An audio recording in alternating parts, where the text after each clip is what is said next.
Welcome to the Zen of Reffing Roller Derby, Lesson 19, Illegal Contact Penalties, Part 1. I'm Axis Estival, the author of the Zen Training Manual. I'm filming this on June 4th. Is it the 4th? Yes, it is the 4th, June 4th, 2018. The content of this presentation is up to date as of this recording. Should this video become outdated or replaced by a newer version, I'll put a link on the screen to where you can find more information.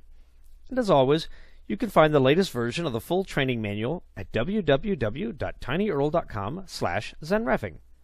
A quick disclaimer: the WFTDA, MRDA, and JRDA are not responsible for the content of either my training manual or this presentation, nor do they make any claims as to the accuracy of their content. Another note: if you spot any errors or outdated information in this presentation, please put a comment on YouTube explaining the issue and listing the time code. Lesson 19, Illegal Contact Penalties, Part 1. Today we're going to talk about impact to an illegal target zone and impact with an illegal blocking zone. We're going to do today's lesson in about two halves. First one, we're going to do the academic side, where, again, you're going to hear me talk. And second, then, we are going to look at some video, and we're going to discuss both good calls and no calls, or erroneous calls. We're going to discuss lots of stuff and look at some video examples of penalties. So let's start with some concepts. Illegal contact, or today meaning to an illegal target zone or with an illegal blocking zone, is always a penalty if the impact of the block causes, number one, the target to fall down. Remember, a skater who's down has no position on the track. Also remember, one hand down is not down. Second, go out of bounds. Skater who's not on the track, because they go out of bounds, this includes a straddling position, does not have a position on the track. And remember again, one hand or arm out of bounds does not constitute out of bounds. Number three, out of play, forcing a skater out of play to either the front or the back of the engagement zone. 4, back into play. Now this is uncommon. This is rare. I don't know that I've ever called this one over here, but it does exist. And the reason being here is this: a jammer doesn't really want to be in the engagement zone. The jammer wants to have already completed a scoring trip or initial trip, whatever, and be skating around the track. So if you block a jammer and you with a forearm, they stumble and they fall back into play, you have knocked them back into the prior trip through the pack, and they're also in a place now where they can be legally blocked by team blockers. So they really don't want to be back in there. They'd much rather be skating around and coming around for their next trip through the pack. So back into play is a disadvantage for that jammer and accordingly would be a penalty. Number 5, if the target loses position against the initiator or an initiator's teammate. Simple enough here. I forearm you, you stumble, I skate past you. Simple. It could also be my teammate. I forearm you, you stumble, that allows my jammer to get past you and we pick up a point. That's another advantage.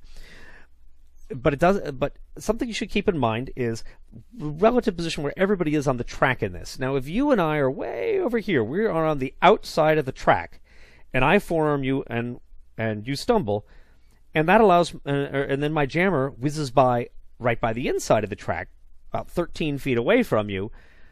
The jammer didn't get by because of anything that I did. So while the jammer did gain position, it is completely unrelated to my action, and therefore that jammer gaining position would not be a penalty because of the forearm. If for some reason you were like, in that case we're not going to be able to salvage it. But if like you were in the middle of the track and you're trying to go in for a block on the jammer, and then I force you off balance and that lets the jammer get through, yes, then that would be a penalty.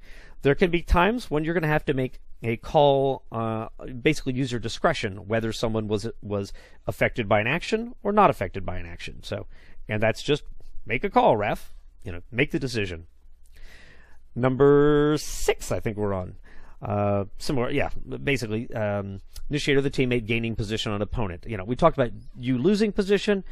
Position is somewhat of a zero-sum game. For one person to lose, another person has to gain. So again, the initiator or teammate gaining position on the opponent.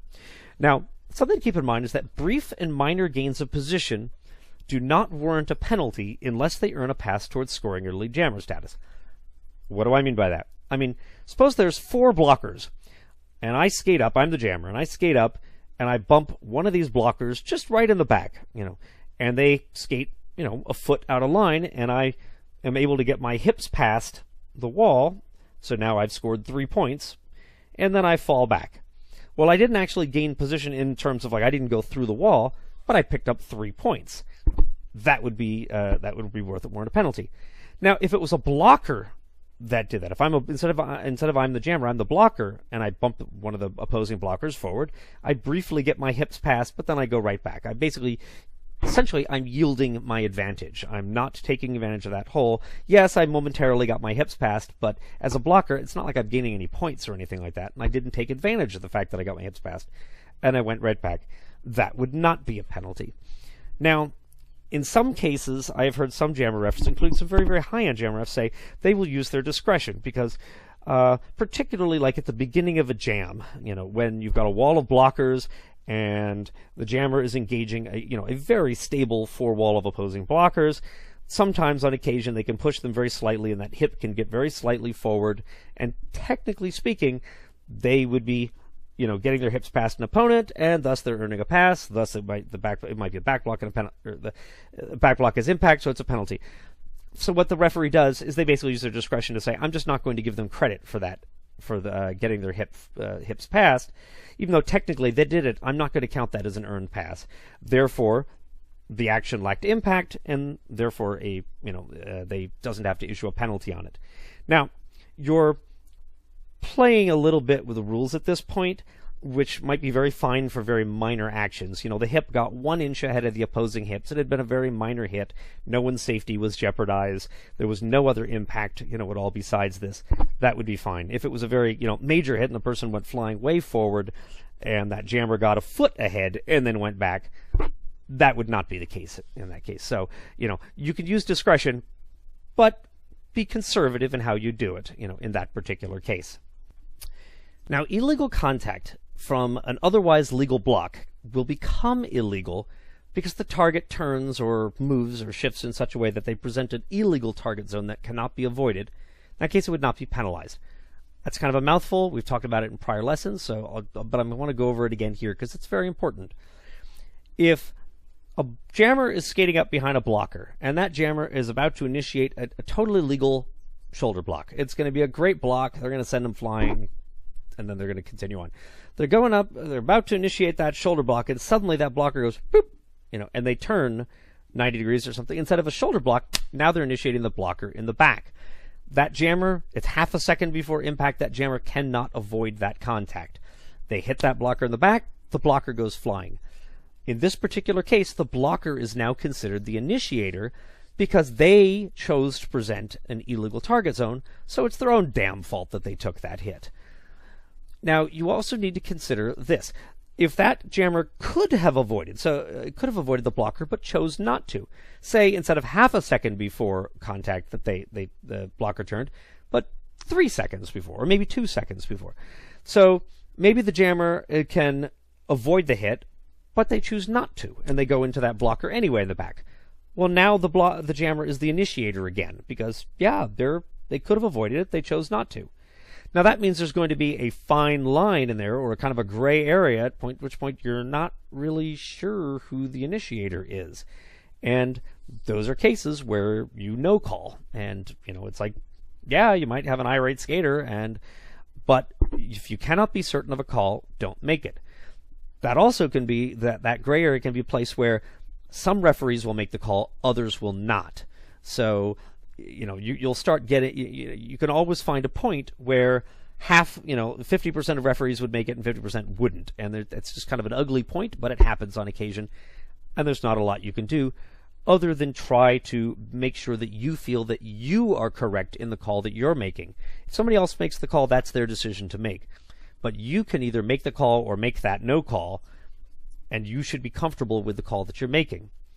Now, something to keep in mind is we talked about that, that blocker, or I'm sorry, the incoming jammer, has to be able to avoid that hit.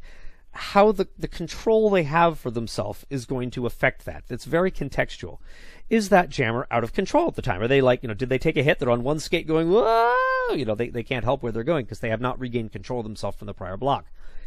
jammer's not going to be able to avoid the back block if that's the case. So if that person turned into it and then out of control jammer hits them in the back, that's not a back block because they did not have the opportunity to avoid that hit. You're going to have to consider the jammer's speed. 2 seconds, before the jammer hits, that's a nice time metric. But what if you were to say 5 feet before the jammer hit, is when they turned? Well, if that jammer is flying at very, very high speed, they're going to go through 5 feet like that. Whereas if that jammer is going at a pretty slow pace, 5 feet might be enough to avoid that hit. Is the jammer falling at the time? Because it happens sometimes. Somebody's falling and they go right into the back of another opponent and they take them down. If you're falling, you're not in control of your actions at that point, or you're not really controlling your movement. So again, if that blocker had turned to present a back, like they would have fallen into the shoulder, but because the blocker turned and they hit the back, then they are not in control of their actions and cannot avoid it. Is the jammer airborne? Obviously, not very many jammers out there are capable of jumping and while they're in the air, stopping, moving around a target, and then going on. I think maybe Bonnie Thunders can do it, but not very many others. Is the jammer surrounded by others? Are there blockers alongside? They cannot change course because there's people preventing them from doing so. And you can also use your judgment here. If there's a downed skater, so they're kind of damned. If they turn, they hit the downed skater. If they don't turn, they hit the blocker. Well, that's not much of a choice for them in that case. Finally, you can take into account the level of the skater's skill. And this is a place where experience is going to help a lot. Because I have reffed for the All-Stars at Gotham Girls Roller Derby on a couple occasions. And they are fantastic skaters. They are world-class skaters. They skate like Olympic athletes. They are capable of doing things on skates that I would probably die if I attempted. And if they have far more control of themselves and ability to move. I'm going to hold a much higher standard for them on avoiding that contact, than I am for skaters at bumfuck nowhere roller derby that, I'm not even sure if these people have passed the minimum skills test because they're just like all over the place and they're falling all over and they're very poor skaters. And, this is a case where a very poor skater is going to have a little more allowance because they take longer to control themselves on the track. So, another point. Contact with an opponent's legs after falling small is not a penalty. So, what I mean is this. Jammer initiates a shoulder block against a blocker. So it's a legal block. That blocker goes tumbling down. They fall small. And they fall small right in front of the jammer, and the jammer goes, boom, right over them. We want to reward skaters falling small. And falling small, I don't think we've covered in this training.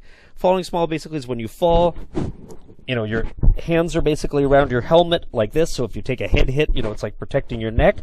Your limbs are all in. You're basically fallen in as small of an area of real estate and as tucked in as you can.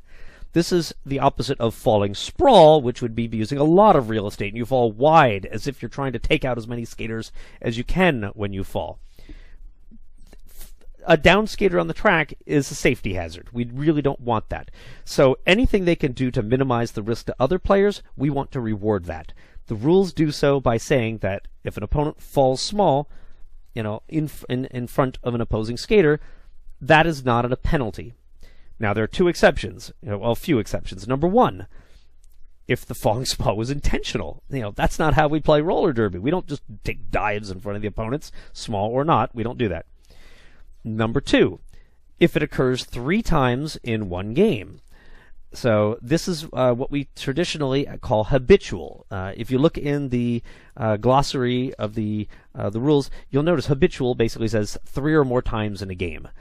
And although the funny thing is the rules themselves, other than the glossary definition, don't have the word habitual. So the rules are in a little state of flux on this. But basically, if a skater is so falling prone that they are consistently falling in front of other skaters, even falling small, but they're just constantly falling down and making people knock over, eventually we can start assessing them penalties on this. Even though they're falling safely, they're just falling so much in front of other skaters and that it's having impact, that we're going to eventually say you're just a safety hazard on the track, and we can issue penalties. I have never issued a penalty for this in my 350 games of roller derby. I have, however, issued a warning to a team that one of their skaters has reached, by my count, 2 of these, and that if I saw this happen again, I would issue a 3rd. She was falling a lot, usually not near the other skaters, but twice in front of opposing skaters. Also, here's another exception. If a skater, let's say they're blocked out of bounds, and the skater goes out of bounds, and they fall, and they're sliding down, they slide back across the apex, they slide back into bounds, and they just slide right into the legs of an opponent and take them out. We will give them a low block in that case, because in that case, it had nothing to do with the falling small to, really, it was just the fact that they just slid all that way back in that kind of just took them out. So, the low block, the falling small exception is just meant to be a courtesy. If you're just right next to another skater and you fall down right in front of like there's a block that sends you down, you fall down right in front of them, you fall small, they go over you, we're not going to issue a penalty. If you're not small, we're going to issue it. On high blocks are we have a different standard for them than low blocks or back blocks. And the reason we do so is because whereas a block to the legs that knocks someone down is certainly not something we want in the game, and we'll issue a penalty for it, a block to the head that knocks someone down is extremely dangerous. People have been punched in the face and they staggered back and they are extremely angry. Now imagine being punched in the face to the point where you actually fall down. That is very, very, very bad. We don't want that in the game. So what we do is we escalate. We make it far easier to get a penalty on that. We have a much, much, much lower threshold to issue a penalty. So to issue a penalty for a high block, the metric is only this: forceful contact to the neck or head. Doesn't have to knock him down, doesn't have to knock him out of bounds, doesn't have to result in a point, nothing like that. Forceful contact to the neck or head warrants a penalty. This can be primary contact. I'm skating up next to you, and boom, I go like this with my shoulder, even if it's not intentional, but boom, and I get you in the head, your chin with my shoulder. That would be a penalty. It can also be secondary contact. I go in, I initiate, I hit you with a shoulder block into your shoulder, and then while we're kind of maneuvering, I accidentally slide up and I get you in the chin. So that would also be it. Now, mind you, forceful contact. That means very light grazing incidental contact would not warrant a penalty. Think of it this way. If somebody is going to come up and hit you in the face, and by hit I just mean, or make contact with you in the face, it's going to have to be pretty gentle for you not to get annoyed. If somebody just lightly caresses your cheek or just kind of brushes like this, okay, you'll live with it. But if somebody comes up and does that hurt, and you got irritated, and it was a safety hazard. That's what we're looking to penalize. The verbal cues for impact to an illegal target zone are back block, that's the hand signal here, high block, and low block. Now we're going to talk about impact with an illegal target zone. Impact with an illegal blocking zone. The illegal blocking zones are leg, that's mid-thigh and below. Arms, that's defined as your elbows to your fingertips, with the exception that if your arms are tucked into your torso, that is considered part of your torso, just because you can't make them disappear. So as long as they're pulled in, we're not going to penalize contact with your forearms. And finally, head or neck, basically anything above the shoulders. We really don't want any blocking with these parts of your body. These use the same penalty thresholds that we talked about a little earlier. Remember, down, out of bounds, out of play, back into play, target loses position against the initiator or initiator's teammate, or an initiator or the teammate gains position on an opponent. Those are thresholds for a penalty here, but there are several additional thresholds as well. Number 1, significantly altering an opponent's speed, such as impeding them, or trajectory. This, for example, you're trying to get past me, I just reach out my arm, I just put it in your way, and you can't get through because my forearm is holding you back.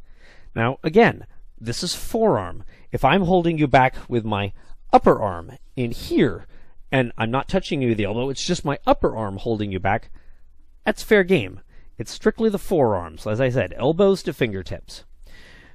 let's see, yes, same thing. If I affect your trajectory, I skate out, we're skating parallel, and I use my forearm, and I reach out, and I push you, and it basically makes you go, you suddenly angle off. I significantly altered your trajectory. That warrants a penalty as well. Warrants a penalty if I significantly force an opponent off balance. Now, keep in mind, we're looking for significantly here. We're not looking for a little, little jabs like that. We're looking for somebody going, whoa, significantly. This is a somewhat controversial metric for some referees. There are some referees that do not like to issue a penalty for this. And it's in part because this was not traditionally a metric for a penalty for like the past 5-10 years. It was added a couple of rules editions ago, 2015, I think, maybe?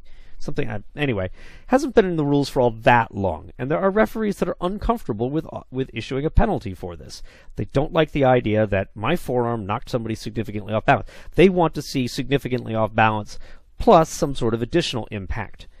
That's not really required in the rules. The rules basically say that forcing an opponent significantly off balance warrants a penalty. However, since some experienced referees are likely to call this much more tightly, they want to see a much greater impact than just that. When working with them, that means that now you can have an inconsistent threshold. So this is the sort of thing I hate in the rules, where on one hand, I encourage referees to get it right. On the other hand, I want referees to get this consistent.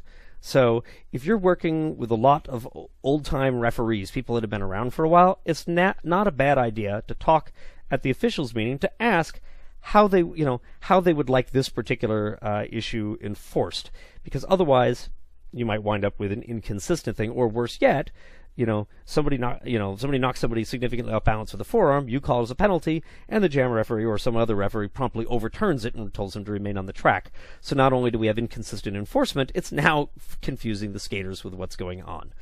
But generally speaking, forcing an opponent significantly off balance is a penalty, but don't go really loose. Or don't go like even slightly off balance as a penalty. Make sure it's significant. Make sure it actually has at least moderate impact, because that way you're going to be at least that much closer to the in consistency to the impact threshold or impact spectrum being held by some of the older time referees. Finally, intentionally or forcefully jabbing an opponent with the elbow or knee, and this basically is, this doesn't have to have impact. This is just simply, just like, forceful contact to the head is a penalty. It doesn't have to have impact. It doesn't have to knock them out of bounds. Same thing here. If you intentionally go with somebody right there in the side with your elbow, that warrants a penalty. If you suddenly take your knee and just kind of, like that, hit them in the back of the leg, that would also warrant a penalty. Basically being is that they've had skaters that have deliberately over time tried to jab other skaters, just not for the intent of gaining and of trying to gain impact the game, not trying to gain an advantage other than that they want to upset the other skater. They want to make it hurt. They want to maybe knock the wind out of them a bit. They want to irritate them, get them upset. This is not how derby is meant to be played. We do not intentionally and forcefully jab with the elbow or knee. Now I want to talk a little bit here about head blocks. Head blocks, just like high blocks, have their own unique thresholds. And so I want to make sure you've got an idea what we're talking about. First, head blocks can be done in two forms. They can be done as positional blocking or physical blocking. Positional blocking is this. You're skating along, you want to go past me, and I just stick my head in the way, and you have to kind of go around me, otherwise you're going to hit my head. That's a positional block.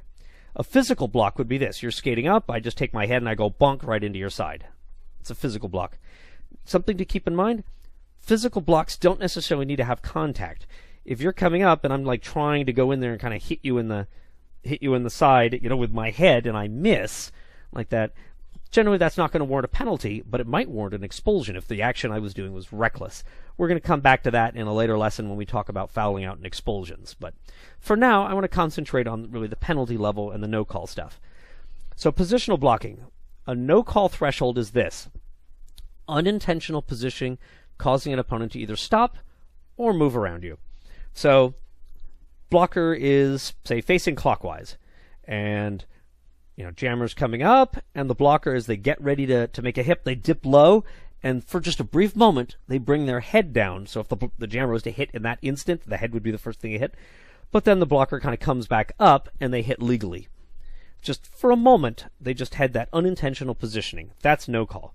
But now suppose the blocker, this time as they get in position, and before they can bring the head down low, they get hit by an opponent, and they unintentionally, they're off balance, and they stick their head way down, and that jammer goes, oh shit, I don't want to hit him in the head. So the jammer suddenly veers and goes around them, or the jammer comes to a stop, and then the blocker, stops and stands back up, gets that head back out of the way. No call. These are unintentional positioning. They might have had minor impact in that they caused the opponent to stop or to move around, but there was no immediate, there was no imminent safety issue. A penalty level would be, now we're going to take this to the next level. This would be the blocker intentionally presenting their head to deter the opponent's block. So the jammer's coming up, and the blocker suddenly bows at the waist and just sticks their head right down. And they're not even looking. They just put their head right down there, and now the jammer has to, go around them. That would be a penalty level, positional block. Matter of fact, it doesn't even have to make the jammer go around. The jammer can stop. The jammer could theoretically even hit them, which would be horrible. But I mean, if the jammer couldn't avoid it, basically presenting their head to deter an opponent's block, intentionally doing so. That would be a penalty level. Another one would be it was intentional. Unintentional. They kind of off balance and they got the head low, but then they figure, well, as long as I'm down here, I'm going to keep it. So like the jammer then is trying to move around, so the blocker then turns, and they're tracking their head in the way of that jammer to prevent the jammer from going through. I don't have permission to share the footage, so I can't. There's a wonderful old clip, and if you ask around in some of the forums, you might be able to find somebody with a link to it. I don't have a link. It was from an old WIFTA game, I think a playoff game or something, where the skater did just that. She put her head down as the blocker put her head down as the jammer tried to go around. That blocker turned and they kept the head in the way. They were trying to draw a high block, and in that particular case, the jammer did hit the blocker in the head, and the jammer received a high block, and that's what triggered lots of discussion that eventually led to some more developed rules on positional head blocking, which is what we're talking about now. So, but yes, if you continue to deter an opponent's block using one's head after an initial unintentional positional block, that will also warrant a penalty. And as I said, there doesn't have to be contact in that. Matter of fact, these are positional blocks. There is no contact. An expulsion level, just to give you a little idea here of a positional block, would be a reckless or a negligent intentional block. Imagine there's a full wall of blockers, and that jammer just goes, coming through, leans down at 90 degrees with their head sticking forward and just starts racing forward. They're not even looking, and now those blockers need to jump out of the way, or that jammer's risking to break their spine on the, when they hit those blockers. That would be the example of an expulsion level, positional block, because it was intentional and reckless and has no place in Derby, and that jammer is very lucky they didn't go to the hospital. Now, for physical blocks, for blocking with the head or head blocks, you're basically looking for a similar threshold to high blocks. Basically, initiating a block with the head that has forceful contact. And by the way, when I say head and all this, I'm including neck, but it's very difficult to initiate a block with your neck without also getting your head in there. I'm not saying it's impossible, but it's difficult. But yeah, you initiate a block with your head, and if you don't have to intentionally do it. Matter of fact, you intentionally do it, we got major problems. But if you're initiating a block with your head and it's forceful contact, we're going to call that as a head block, and we're going to send you to the box. Now, another note on forearms. I know we're jumping around a little bit here. Using one's forearms to remain inbounds is not a penalty. So, case in point, there's a four wall. I'm the jammer. I want to get through, so I'm going to the outside, my pinky here, and I put my, hands on the jammer, or I'm sorry, on on that blocker on my pinky, and I use that because I was going to go out of bounds, but I hold them and I use that to get past them. That that's a funny situation. It's a penalty, but not because I used them to stay in bounds. Had I just been like skating to the side and grabbed their hips to stay in bounds, then that would not have been a penalty. It is a penalty because I used those forearms to gain position. Again, this is what we talked about at the beginning. Remember, if you gain position, if you gain, if the initiator or an initiator's teammate gains position, or like the opponent loses position, then that's a penalty threshold. So again, if I skate up on the one on the outside and I stick my hands on their hips, and I use that to hold myself as I go around, it's a penalty, not because I stayed in bounds, but because I gained position. As a little hint here on what to look for in this case, because this happens a lot in that when the jammer's going to the outside, they just put their hands on the person. And you see that a lot. Now, the trouble is this, is when are they just resting their hands on the person, and when are their hands actually giving them a significant advantage in getting through, helping them gain position? And what I look for is a little lurch or a pull or something. Like if they pull, if I see when they're going by, I see that blocker lurch a little bit because the other person has applied force, then I will issue the penalty. And I issued a penalty for this in a game the other day, and I patted myself on the back after the jam because it was an amazing call. So, and I don't usually nail them that good, but that one I got, and I was very pleased by it. Now I want to talk another moment here on impeding. Specifically forearm impeding, that, like I said, you cannot impede an opponent's progress with your forearm. This, upper arm is entirely legal, but your forearm, elbow to fingertips, you can't do this. And this often happens when a blocker is facing clockwise, because you can always fold your arms forward on your body. So if a skater's coming up behind you, you can pull them in. But if you're facing clockwise and the person's going counterclockwise, you can't really pull your arm behind your back all that well to let them through. So sometimes their arm gets caught. Basically, they're stuck. They've got a jammer kind of pushing, and they can't pull it out, and then that is what impedes the opponent's progress. Now, certainly, they don't have to be. Both people could be facing derby direction, and one can just simply use their arm and not let the other one go through. Something to keep in mind is that legs can, in theory, be used to impede an opponent's progress, but it has to be legs below mid-thigh. So on occasion, a very well-balanced skater will skate on one foot, and they'll lift their, lift their other leg, and they use the upper thigh to sort of kind of put in the way of the opponent to impede them. That's fair game.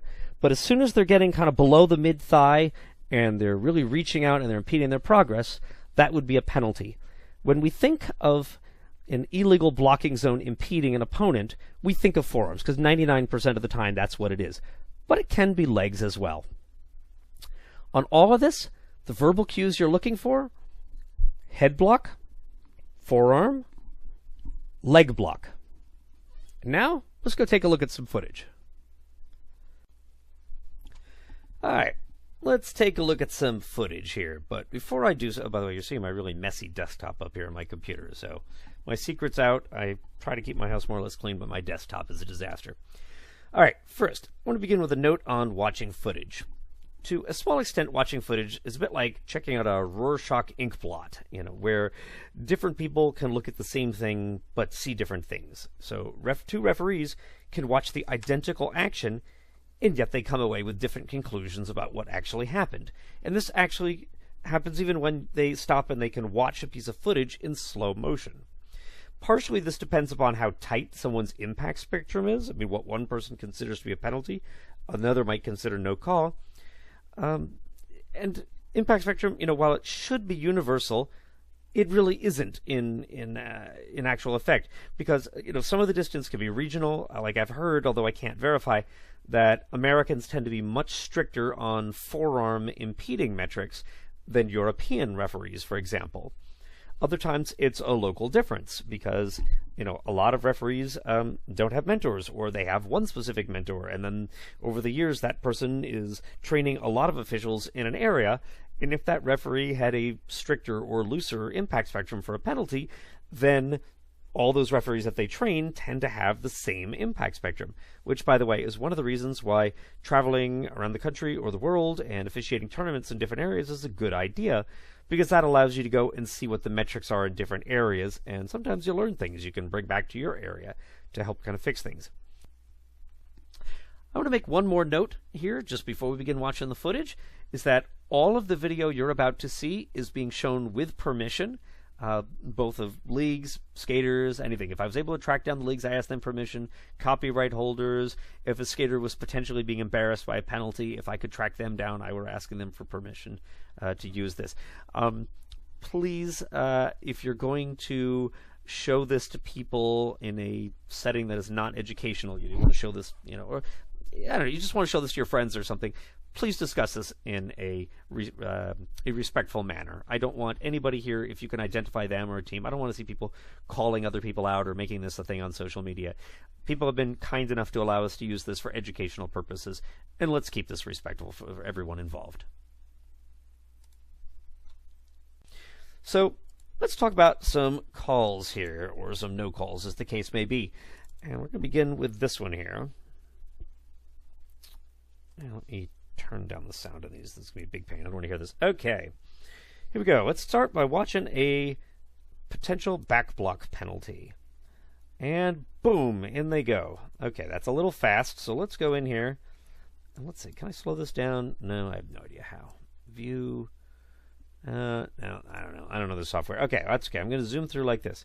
All right, we got black blocker zooming up. We've got red jammer coming up the outside. Now watch what black blocker does. They turn. They're changing directions. They're moving right into red jammer's path, and boom. And then they both fall down. So is this a back block?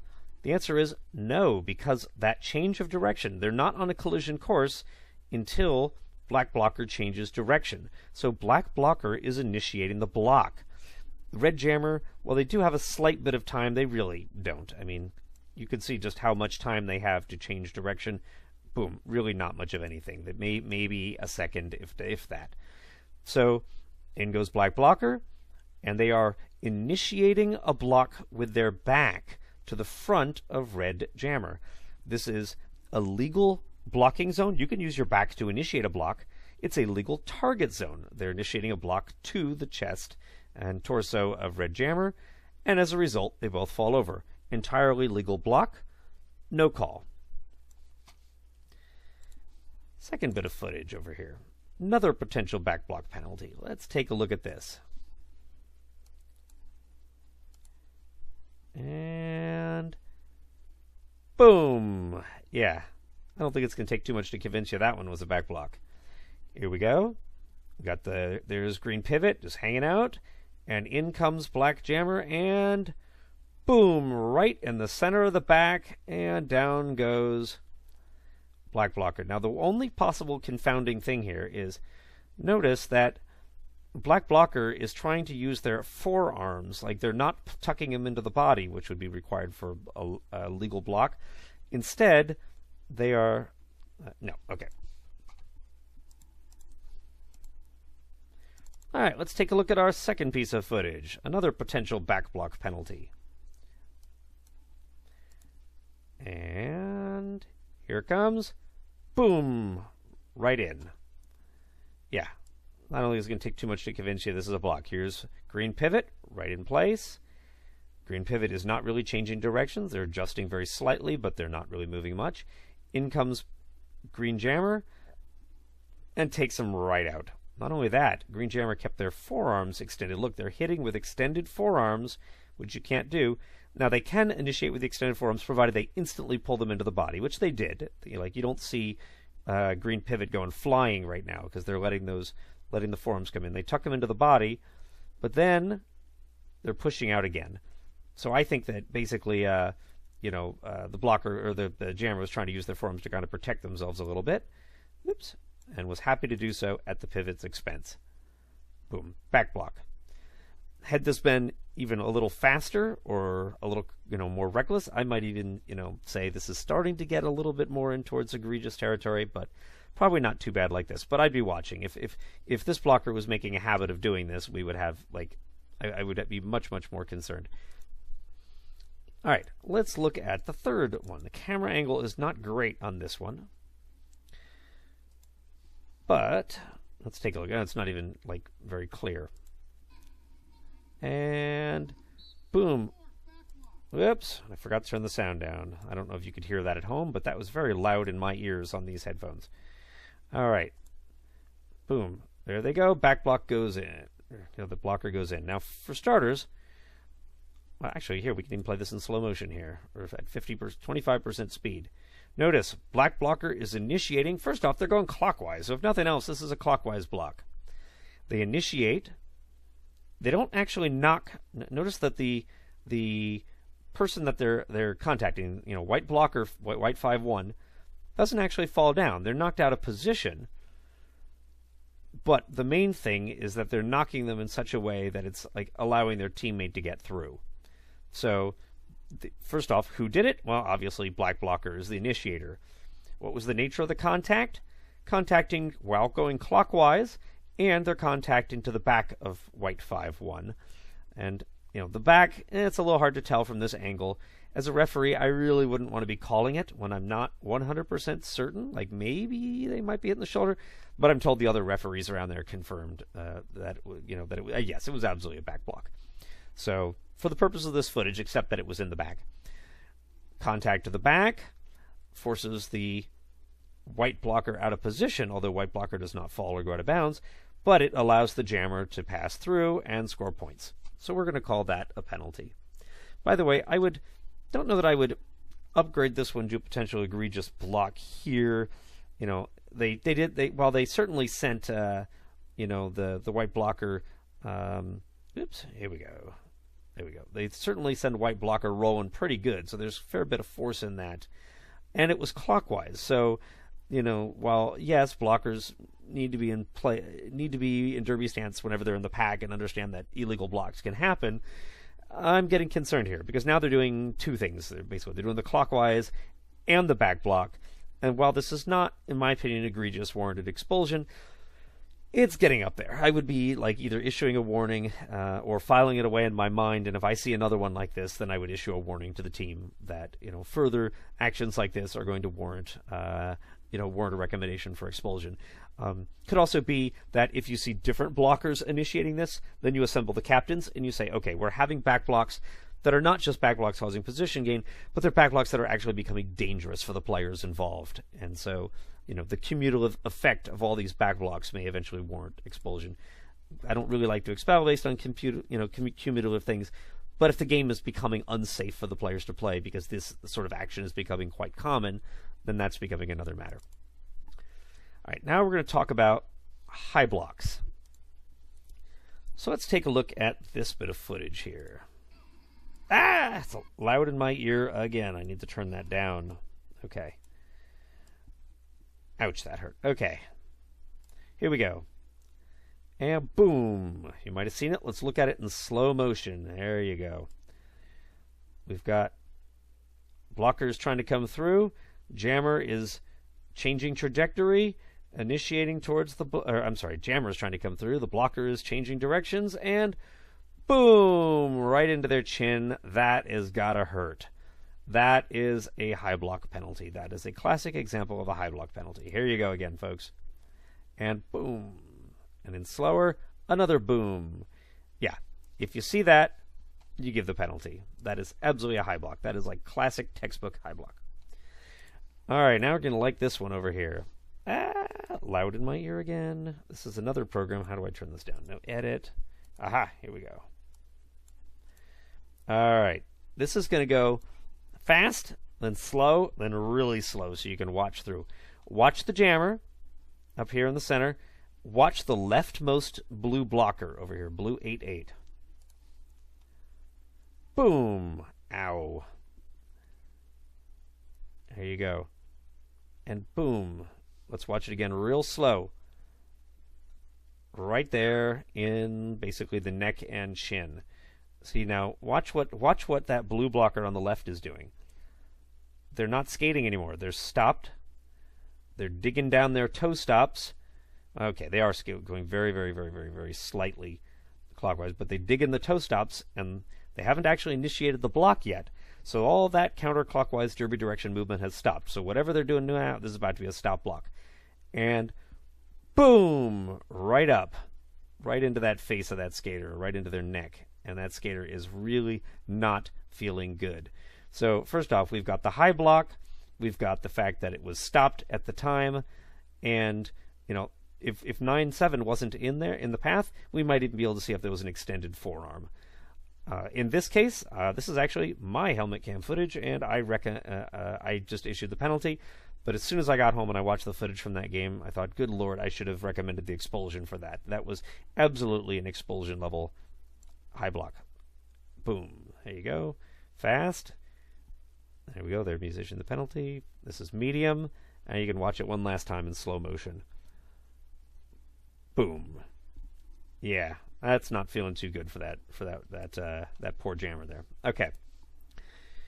Let's go on to number 6. We're going to talk about low blocks now. Now, some of these are low blocks. Some of these might be, high blocks. Low blocks or leg blocks. Again, where one begins and one ends is often just a matter of how you want to call it. I mean, if you think it's more going into the target's legs, it's low block. If you think it's the initiator's legs, it's a leg block. But oftentimes it's just equally both. So most referees in that case, by the way, you'll find call it low block because leg block is a fairly new verbal cue, and they just fall right back in the habit of calling it as it's always been called. So, all right, here we go. Let's watch Blue Jammer, who's going to be coming in just a second, and let's see what happens. Here comes Blue Jammer. There goes in Black 8, and right over Blue Jammer. Okay, that's a little fast. So let's watch this one a little slow. Okay, here comes in Blue Jammer. They're sweeping through to the outside. Watch Black 8. That's that short little blocker here, right in the foreground. And here comes in the jammer. There goes Black 8.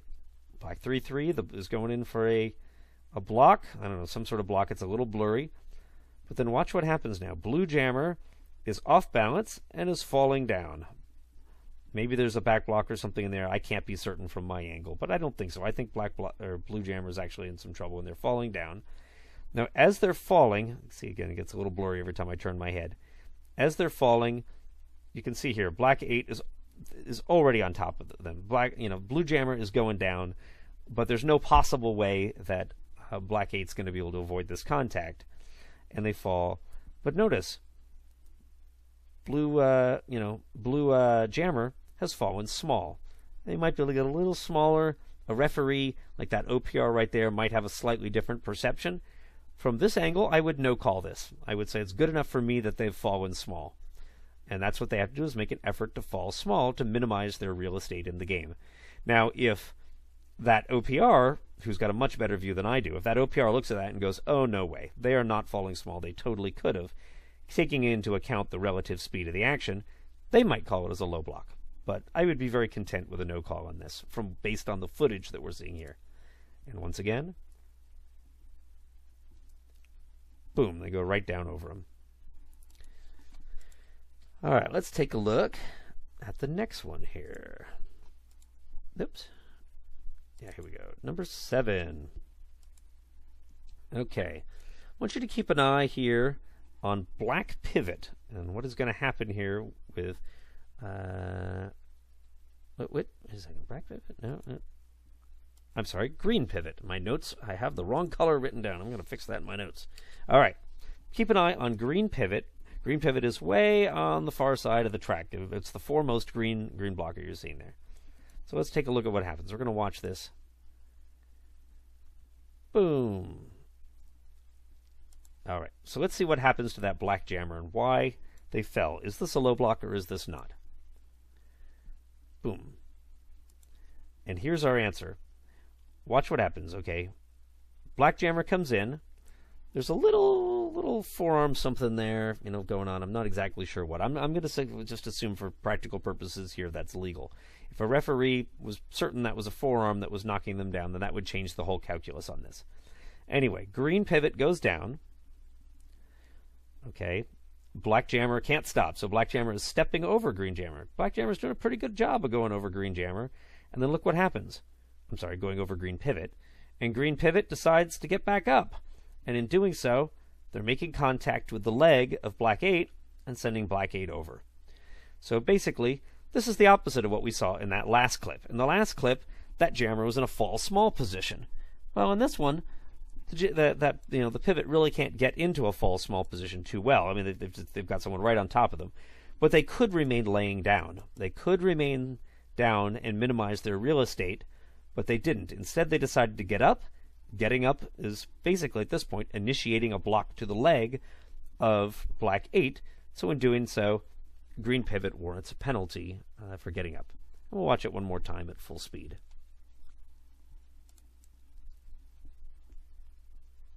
There you go.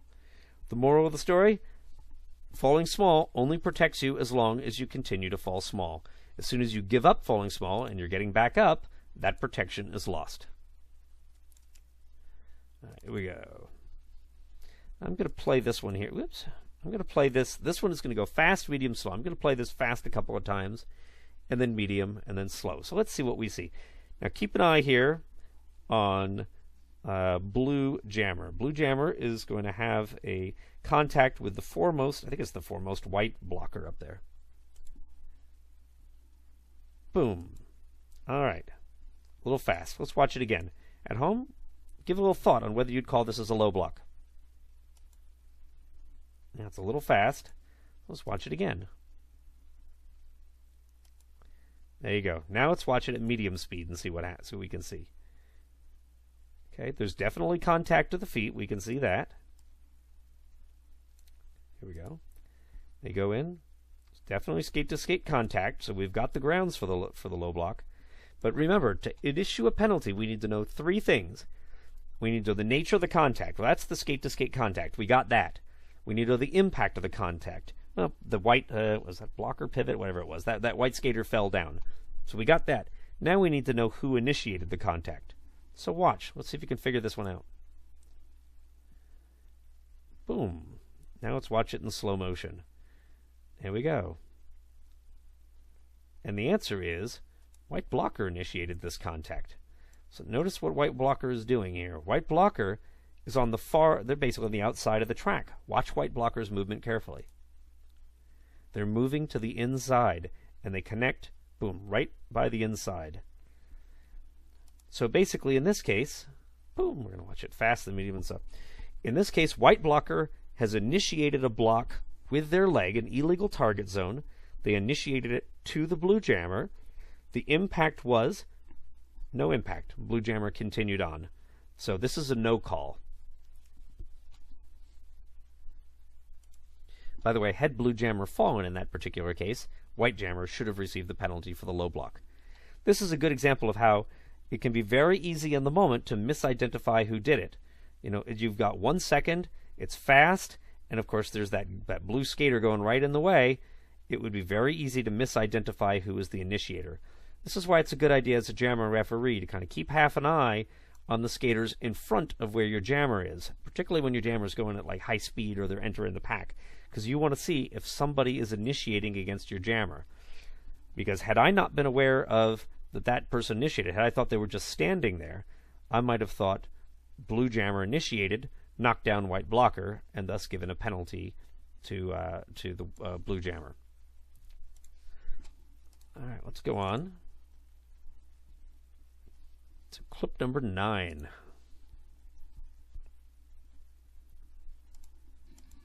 It's loud in my ear again. I keep forgetting to turn these down. All right, let's take a look here. Doom. It's going to play a little slower now. Okay, a low block was issued. Let's see if that was a good call. And doom. There's definitely some contact going on there. So let's start with who initiated the contact. Let's watch. I'm going to trace this slowly. Okay, in is coming the purple blocker against black jammer. Okay, it looks like there's maybe some shoulder or torso to shoulder contact. There's something going in there. And now look what happens. Pink blocker is spinning and putting their leg in front of black jammer. Here we go. Let's look at that. Here we go. In they come. They're spinning, and they put their leg right in front. So this is definitely pink jammer initiating. The nature of the contact? Well, there's certainly some, some kind of like mid-leg contact going on. But again, remember, mid-thigh or below the mid-thigh is not a legal target zone. And this certainly does not look like it's a hip hit that's sending the person over. So again, they go around, the leg catches, and the blurs. But that certainly looks like it's a trip at that point. This doesn't look like it was a hip contact that like knocked them down like this. This looks like it was a trip. The hip contact might have had some impact, but I don't know that blocker or that jammer would have gone down without it. So without the actual the lower leg skate contact. So let's take a look again. Boom. And again. Boom. I would be very comfortable in a case like this if there were other referees around. This looks like a scrimmage or something. No, actually, there's an audience. There's a game. I don't know where the OPR is in this case. But anyway, yeah, I certainly would love to get a little verification on this. But yeah, this is looking like pink blocker initiated, and I'm entirely okay with that penalty. Now let's take a look at number 10.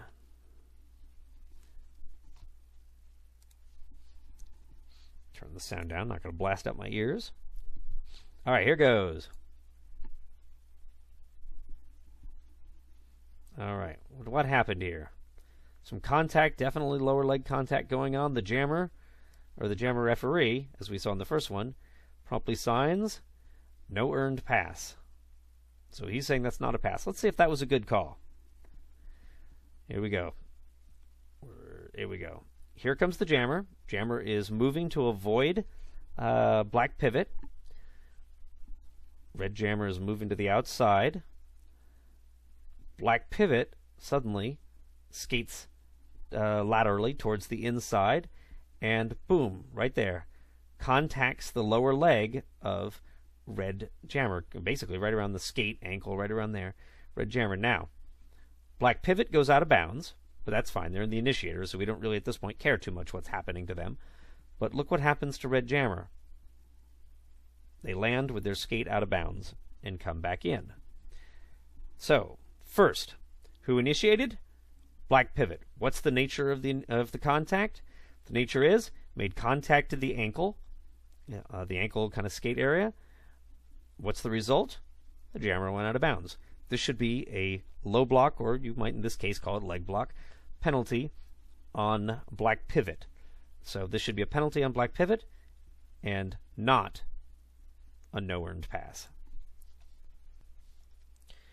All right, now we're going to go on to blocking zone penalties. Those were all penalties, with the exception of the little leg low block discrepancy, having to do with the area of the body you're making contact. Now we're going to see about illegal areas of the body to make contact with. And let's start with this clip right here. Watch, by the way, watch the red blocker in the very, very, very back of the pack, who's I think is returning from the box or something. Actually, no, I know they just run back because I watched this last night. Here comes red blocker. He comes in, and there went black blocker. So let's see exactly what's going on here. Red blocker's coming. Red blocker's moving to go out, to the outside, but black blocker is moving to intercept. So black blocker is initiating. So again, we've got the who initiated it. It's black blocker because they're moving to stay in the way. What is the nature of the contact? Well, we've got, kind of torso on torso contact. That's entirely legal. Maybe a little hip contact. That's legal. Except what's going on with that left arm on black blocker? Black blocker has set their arm in the path and has hooked it around red blocker. And as a result, red blocker is impeded and cannot get through. So again, let's play this. Let's watch.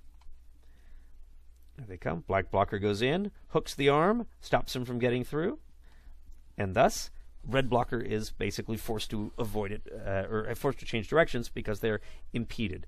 This would be a forearm penalty using the impeding metric. You cannot use a forearm to impede the progress of an opponent. So this should be penalty to black blocker. Let's take a look at this one. Ooh, okay. Let's take a look at this. Let's see. We're watching. Who are we watching here? Oh, yes. We're going to watch black jammer. Here's black jammer kind of right, being stuck by these 4 blue players. Let me back up. Let's watch black jammer. There they go. And they got stuck. And there goes the referee, blows his whistle. So what exactly happened here? Black jammer's trying to get through. They're engaging the pivot. They turn to spin around. There's that pivot's arm, and they hook it around the black jammer, and it momentarily impedes. It doesn't last very long. They do kind of eventually spin and release that. But look at the video. You can notice a slight but observable little beat, basically, a slight but observable impediment. Maybe I can, let me see, can I slow this down to 50%? No, I don't know how to slow this down to 50%. Anyway, it's there. It's slight, it's observable. It's not much of one. This would be the perfect example of when I talked about how different referees have different impact spectrums.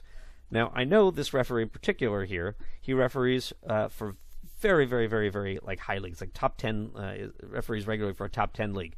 So he is holding a very tight metric because he's used to just even a very slight beat of impeding a skater. That's the difference between, you know, that jammer getting through and another player inserting themselves in there. So he's got a very, very tight, you know, impact spectrum on this. There are referees that maybe are used to playing with more low-skilled teams where it takes longer to impede a player for others to kind of insert themselves in the way, so they give a little more leeway. They would have a more looser, you know, impact spectrum on this. So in this particular case, that one little beat of holding back the jammer was enough that this referee called it. However, not every referee would. So, especially, and again, I can't vouch that Europeans are looser on that, but maybe this would be a good example of where a European ref might not have called this, whereas an American ref might have. All right. Now, instead of pulling, we're going to talk about pushing on this. Let's take a look here at, let's take a look at black jammer. Black jammer's coming in, and whoa, something happened there because that skater went down. Let's see if we can watch this. Let's watch this again. Let's see if we can see. And they go in, and they made some contact. Okay. Let's watch this in slow motion. In comes black jammer. They make contact. Look at that forearm go out on black jammer. And there goes staggering white pivot, and white pivot goes down. Now, something to keep in mind, we have what we call chicken wing. Chicken wing, you know, is when a skater goes in, they're blocking legally, but after the block, they're not pushing. They're not going like, you know, trying to get extra force, but just they don't keep it attached to the side, so it just kind of flops out afterwards. So sometimes a referee has to determine, was this a chicken wing going out that had no impact, or was this an actual push, which certainly can happen. Watching this video, I think this one would constitute a penalty. I think this one was not a chicken wing. And there they go. Watch that again. But maybe it is. I could see other referees not ruling that a penalty and would consider that to be, you know, just a chicken wing and no play. Again, these videos are sometimes Rorschach ink blots, and different referees can see different things. But in that case, I think it was a penalty, and judging by the fact that referee just put a whistle to his mouth, I'd say he did too. Let's go up to number 14. All right, this is a very short clip. This is only 3 seconds. I cut this one right down. Watch the black jammer. See, there's the black jammer right in the middle there. Watch the black jammer and their forearm. Boom. Wasn't much. Let's take a look again. Boom. Okay. So what exactly happened here? Well, we've got black jammer, or gray jammer, I guess. It's a black helmet cover, but they're actually gray. Okay. So jammer comes in, and they're going up on their toe stops. So some of that little increase here, some of that push is definitely the toe stops. They're pushing forward, and they're using their toe stops for leverage. That's entirely legal. But that arm, look at that arm go up.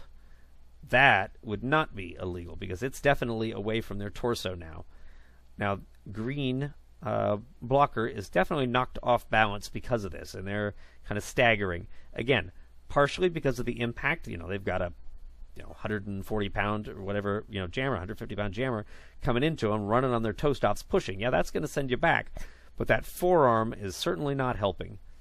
And then, while they are recovering, they go around. So, again, Rorschach inkblot. Some referees will view this, as, yes, there was some forearm action, but it was basically the impact from those toe stops and that push that forced that jammer off balance. It wasn't as much the forearm. Others were going to say, no, that forearm was definitely a significant part of this, and that was part of what pushed them off balance. I would not call this significantly forcing that blocker off balance. I would not want to issue a penalty just for that. However, that's not the impact. The impact is this. The jammer gets past the blocker and gets a point. Actually, they get past a whole little row of blockers there. So, if you believe watching this that that forearm played a significant role in knocking the skater off balance, allowing the jammer to get through, then it's a forearm penalty. If you don't believe it, then it would not be. This would be a really interesting little clip to, kind of post around and ask the masses about, but I don't have permission to use it for that. I only have permission to use it for this little educational purpose here. So, it is an interesting action. So let's see. Now we're going to talk about forearms, but instead of pushing or impeding, they're going to pull with it. So let's take a look here. Let's see. Just a little dead footage at the beginning. Here we go. We're going to start right here. Watch what the black jammer does. Ah, that's loud in my ear.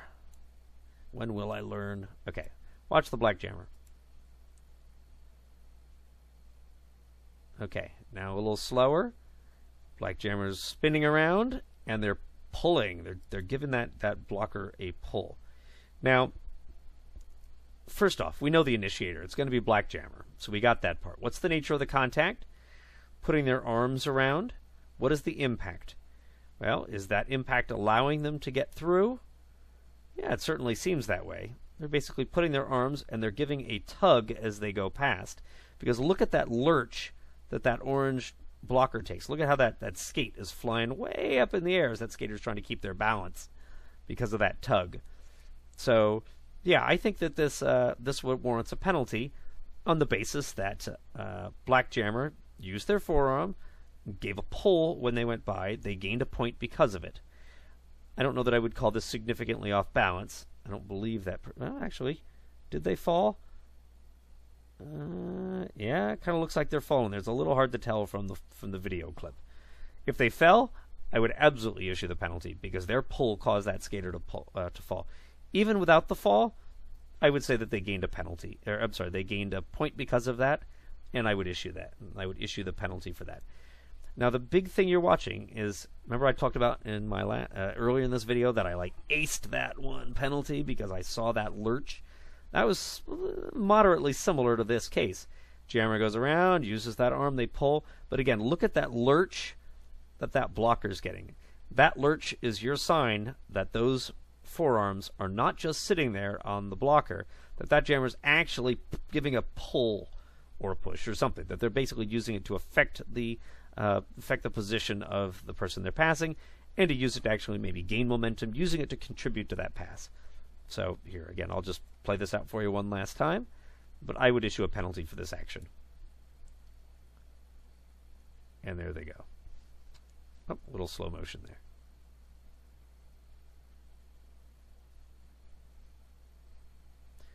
All right, now let's go on to number 16. There we go. I'm going to turn the sound down this time before I blast myself. All right, and let's watch.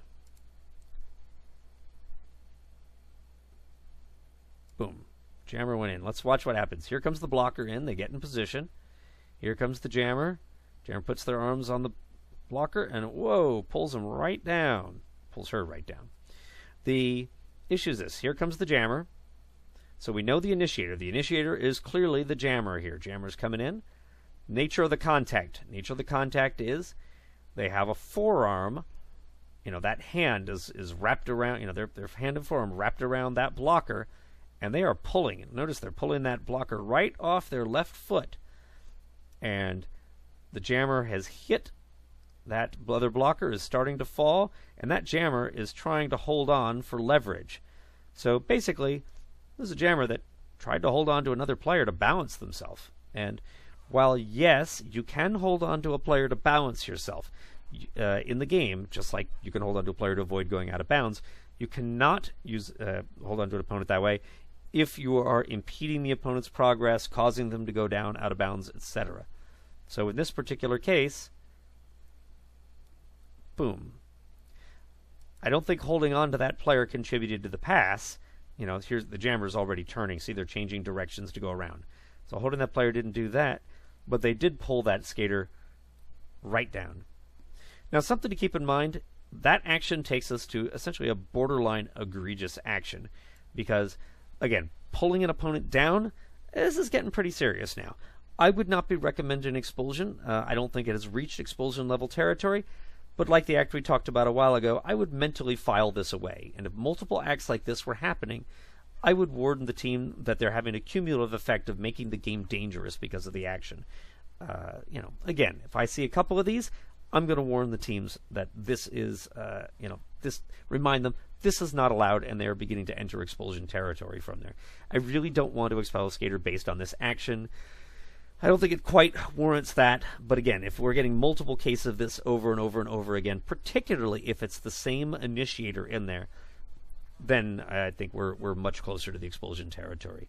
So, not knowing that, by the way, not knowing who the teams are here, or not knowing the skaters involved, I would define this as kind of a low skill action on the part of the jammer. I think that this was not reckless. I mean, they're not just being crazy. I don't think it's egregious. But I would say that jammer was behaving negligently. And negligence, for ask any referee who's been around for a while, and they'll tell you, negligence is basically a contributing factor towards is one possible contributing factor towards an egregious or expulsion level action. So, again, let's watch this again in slow motion. Comes the jammer, pulls that blocker right down. So, yeah, I don't want to see this in roller derby. Finally, number 17, we're going to look at a potential head block. These are rare. These are very hard to get footage of. But I managed to get one thanks to General Hellativity, who you've been seeing his name down here. And so, General, I'm giving you a shout out right now. Thank you for giving me permission to use your library of footage here. All right, let's watch Blue 88, who is the nearest blocker on the track to us. And let's watch what Blue 88 does as this jam starts.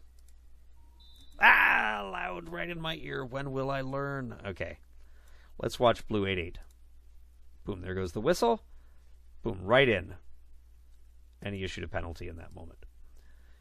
Basically, look at Blue 88.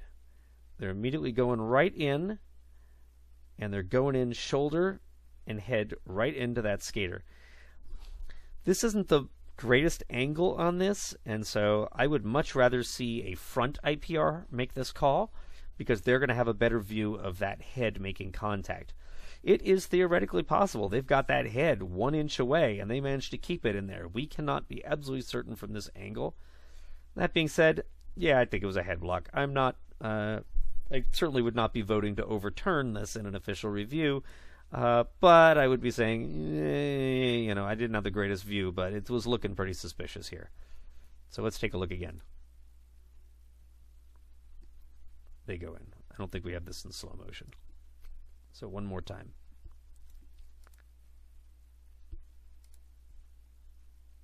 Boom. So yeah, I think that was a head block in there, and that would warrant a penalty. Again, I'd have rather seen a skater, or I'm sorry, an official that could verify there was contact and make that call. But if nothing else, the head does seem to kind of tilt or something a little bit there. I don't know. I got my suspicions. I don't want to be the one making that call, but I think it's a penalty. With that, we have reached the end of this video here. This has got to be like an hour plus by now, but we got a lot of good stuff in here. We've gone over all sorts of interesting things, so thank you for tuning in, and expect our next few lessons to be fairly long as well as we go over video footage, and we got a lot of good stuff ahead of us. Thanks.